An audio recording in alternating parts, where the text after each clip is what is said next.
Shalom semua. Selalu ada kasih kemurahan Bapa untuk setiap kita yang tidak jemu-jemu melekat kepadanya. Saat ini saya mau sharing dari Mazmur 70 ayat 2. Ya Allah, bersegeralah melepaskan aku, menolong aku, ya Tuhan. Ayat 3. Biarlah mendapat malu dan tersipu-sipu mereka yang ingin mencabut nyawaku. Biarlah mundur dan kena noda mereka yang mengingini kecelakaanku. Ayat 4. Biarlah berbalik karena malu mereka yang mengatakan syukur, syukur, syukurin gitu.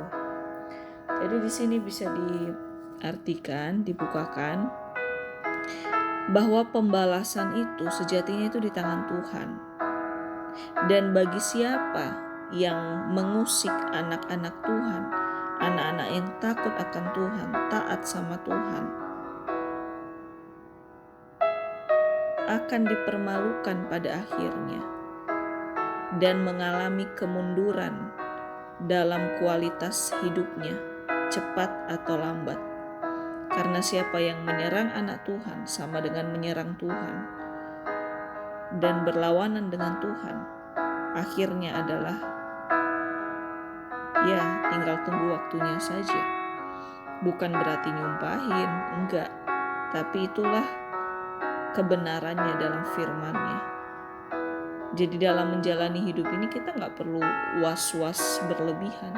Mawas diri, jaga hidup dengan firman, itu baik dan itu harus. Tetapi jangan dilingkupi oleh ketakutan, oleh simpang siurnya keadaan yang terjadi. Jangan kita terbawa arus kesimpang siuran itu. Percaya aja saat kita terus menyerahkan segala sesuatu di dalam kehendak Tuhan, Tuhan jagai kita sempurna dalam segala hal. Dan siapa yang berani menyerang kita, anak-anak yang mau taat sama Bapa yang turun tangan atas kita. Jadi kita gak usah buang-buang tenaga, buang-buang hati untuk ikut dendam, balas dendam, sakit hati, atau pikiran ikut terbawa emosi, atau bibir lidah ikut mengatakan kutuk atau kegeraman. Jangan sampai, karena sama aja kita mengambil alih haknya Tuhan. Haknya Tuhan untuk membalaskan atau menegakkan keadilan atas anak-anak yang dikasihinya. Haknya kita terus berserah aja sama kehendak dan kemurahan Tuhan. Amin. Terus dibukakan lagi di sini poin penting lain, hendaknya kita juga jaga hati kita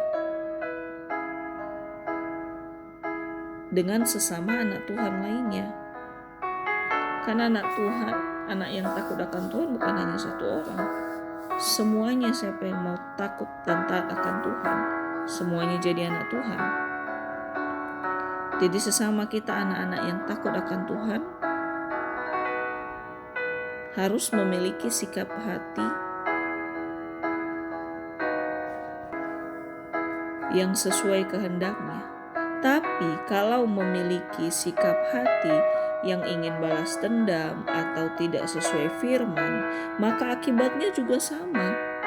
Ketika menanam yang gak baik, akan menuai yang gak baik juga, atau yang pahit juga. Jadi kita jangan mendompleng nama Tuhan. Maksudnya gini, walaupun kita anak Tuhan, kita taat sama Tuhan, tapi di tengah-tengah perjalanan hidup kita, hati kita sempat cemar, sempat terbawa ingin balas dendam, ingin mengatakan hal-hal yang tidak memberkati kepada sesama saudara kita yang anak Tuhan juga. hukum Tuhan ini juga tetap berlaku, bisa berlaku juga buat kita. Karena tetap pembalasan keadilan itu adalah haknya Tuhan. Bukan hanya berlaku sama orang yang tidak takut akan Tuhan, tapi sama sesama anak Tuhan. Tapi sempat mengizinkan hati semakin cemar, sempat mengizinkan diri, hidup, bibir, pikiran merancang-rancangkan yang buruk kepada sesama anak Tuhan lainnya, maka pembalasan dan keadilan Tuhan juga terjadi. Jadi jangan menganggap saya anak Tuhan, kadang-kadang dendam, kadang-kadang membalas kejahatan dengan kejahatan, kadang-kadang merugikan orang, kadang-kadang melecehkan orang, kadang-kadang berkata bohong, berkata buruk tentang orang. Gak apa-apa, paling nanti minta ampun sama Tuhan udah selesai. Memang minta ampun sama Tuhan kita diampuni, tapi ada keadilan dari setiap celah buruk yang kita buat sendiri. Apalagi kalau kita menembakkan celah sikap hati yang buruk itu ke sesama anak Tuhan juga, ke sesama anak-anak Tuhan yang taat juga. Berkali-kali lipat keadilan Tuhan berlaku buat kita, karena kita udah tahu kebenaran, tapi kita berani berkompromi dengan meninggalkan kebenaran dulu, dengan mengutamakan rasa sakit yang harus dibalaskan atau perkataan kutuk yang harus disampaikan. Karena di firman ini Tuhan gak bilang pembalasan dan keadilan hanya berlaku pada yang tidak takut akan Tuhan. No. Tapi pembalasan dan keadilan Tuhan berlaku pada setiap orang yang tidak mengikuti kebenarannya. Jadi KTP Kristen pun tapi tidak ikuti kebenaran firman, memaafkan 70 kali 7 kali 7 kali 7, mengampuni 70 kali 7 kali 7.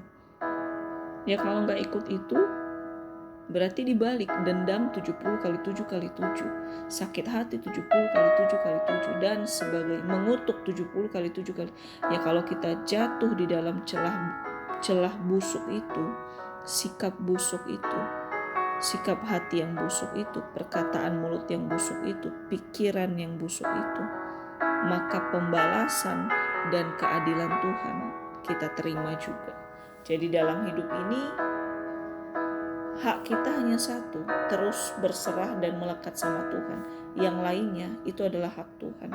Jangan kita jatuh dalam pencobaan hanya karena menganggap kita pasti diampuni. Kalau kita minta ampun, oke diampuni, tapi konsekuensi dari apa yang ditabur harus dijalani. Karena keadilan tidak akan bisa hilang dengan kata-kata maaf. Diampuni berarti Tuhan mengizinkan untuk kita dipulihkan, tapi bukan berarti Tuhan mau kita tidak bertanggung jawab atas apa yang kita tabur sebelumnya. Jadi berhati-hatilah kita dalam menjalani hidup ini.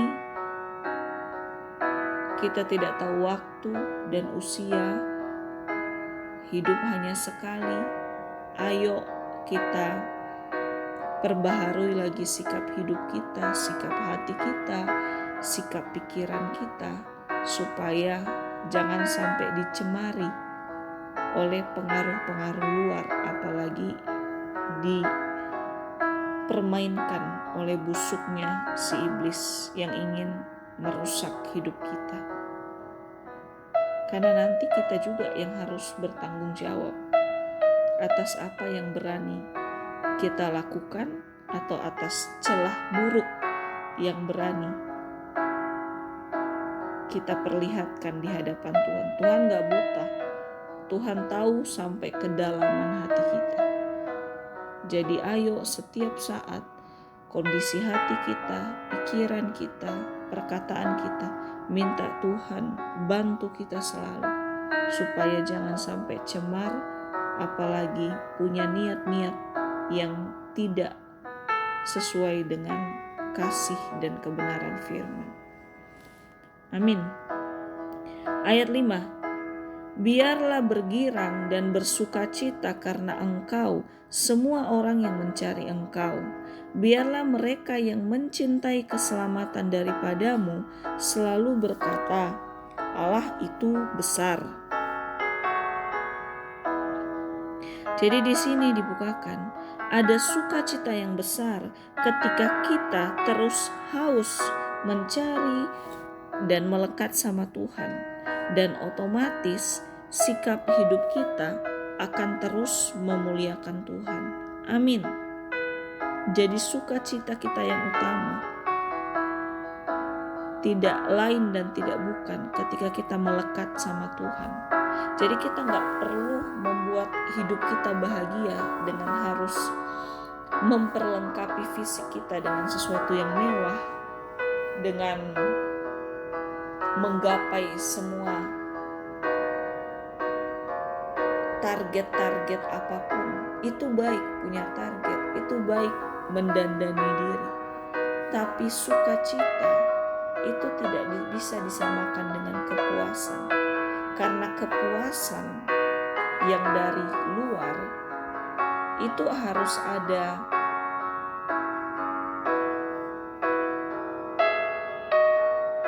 harga yang harus kita bayar.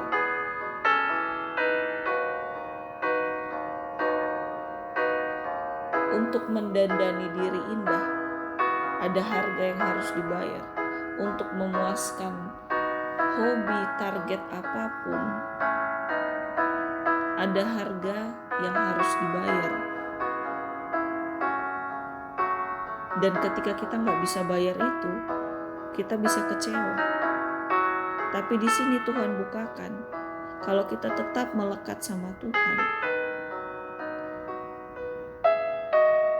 sukacita itu nggak bisa kita beli, tapi itu anugerah. Anugerah ketika kita melekat di dalam Tuhan.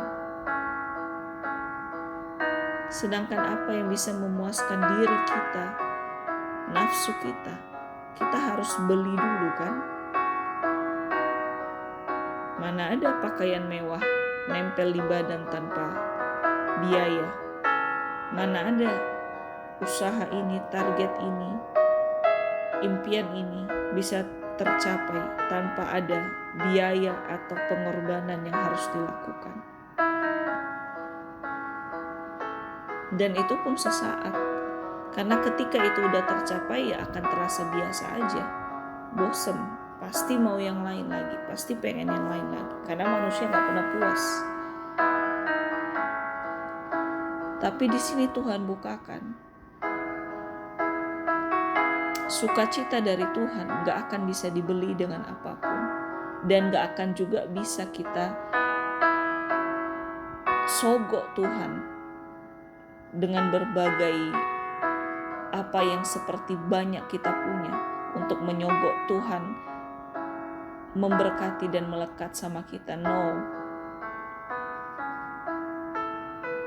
Tuhan adalah sumber sukacita kita, bukan berkat-berkat yang mengikuti Tuhan di belakangnya. Semua hanya anugerah. Dan plus poin pentingnya lagi di sini, terkadang menjadi pergumulan kan, bagaimana sih mengubahkan sifat yang emang misal suka marah-marah, suka berpikiran gak benar, cepat terbawa emosi, semua yang negatif atau kedagingan lah. Gimana sih bisa diubahkan? Dengan kepuasan-kepuasan dari dunia, pakai baju yang mahal sekalipun, udah keliling luar negeri sekalipun, udah punya ini itu sekalipun, tetap aja tidak bisa mengubah karakter kita menjadi lebih baik atau lebih sesuai firman.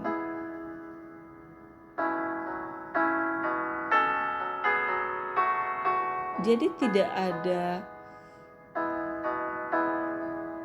faedah kekal atau faedah yang lebih positif kalau kita hanya mencari kepuasan sesaat dari hal-hal dunia. Tapi saat kita terus melekat sama Tuhan, mau dituntun sama Tuhan, mau berharap berserah sama Tuhan, bukan hanya sukacita yang Tuhan anugerahkan. Tuhan akan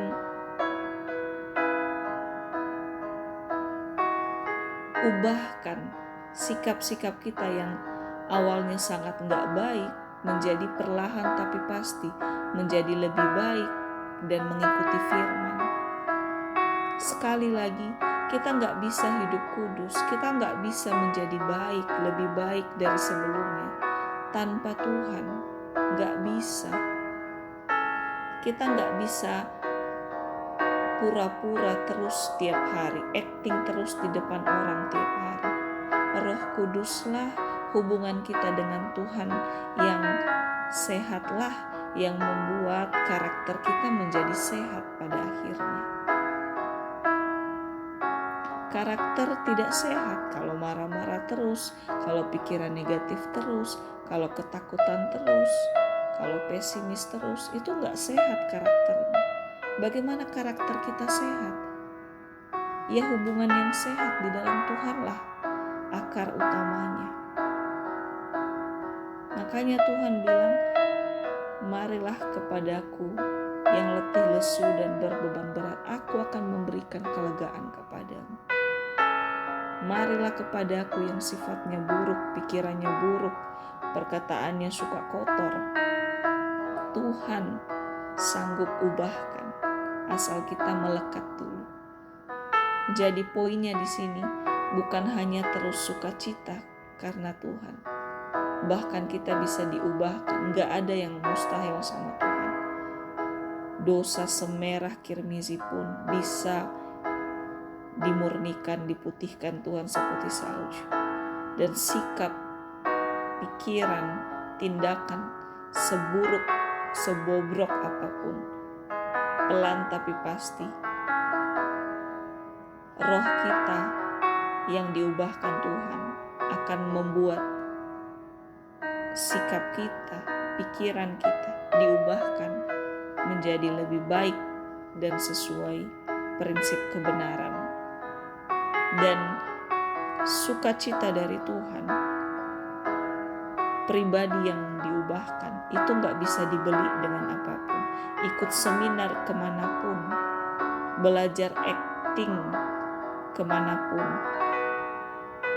gak akan bisa mengubahkan aslinya karakter kita sesungguhnya. Hanya melalui hubungan yang sehat di dalam Tuhan, maka karakter kita bisa menjadi sehat.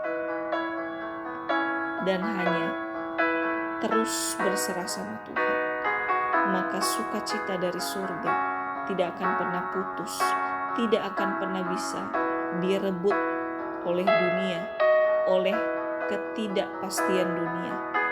Tidak ada yang bisa merebutnya. Iblis pun tidak bisa merebut sukacita yang dari Tuhan. Ayo pegang itu. Ayo mau memiliki karakter yang sehat, lebih sehat setiap hari. Amin. Ayat 6. Tetapi aku ini sengsara dan miskin, ya Allah, segeralah datang. Engkaulah yang menolong aku dan meluputkan aku, ya Tuhan. Janganlah lambat datang. Jadi di sini dibukakan, apapun titik terlemah kita saat ini, ketika kita berseru, melekat, berserah sungguh-sungguh, Tuhan pasti turun tangan. Amin. Seperti di ayat sebelumnya. Hanya melalui hubungan yang sehat di dalam Tuhan, karakter kita pun menjadi sehat di dalam Tuhan dan untuk sesama. Apapun titik terlemah kita saat ini, bisa Tuhan ubahkan menjadi titik tertinggi kita pada waktunya nanti. Tapi poinnya adalah, marilah terus kita, apapun kondisinya, pegang aja Yesus, berserah aja sama Yesus.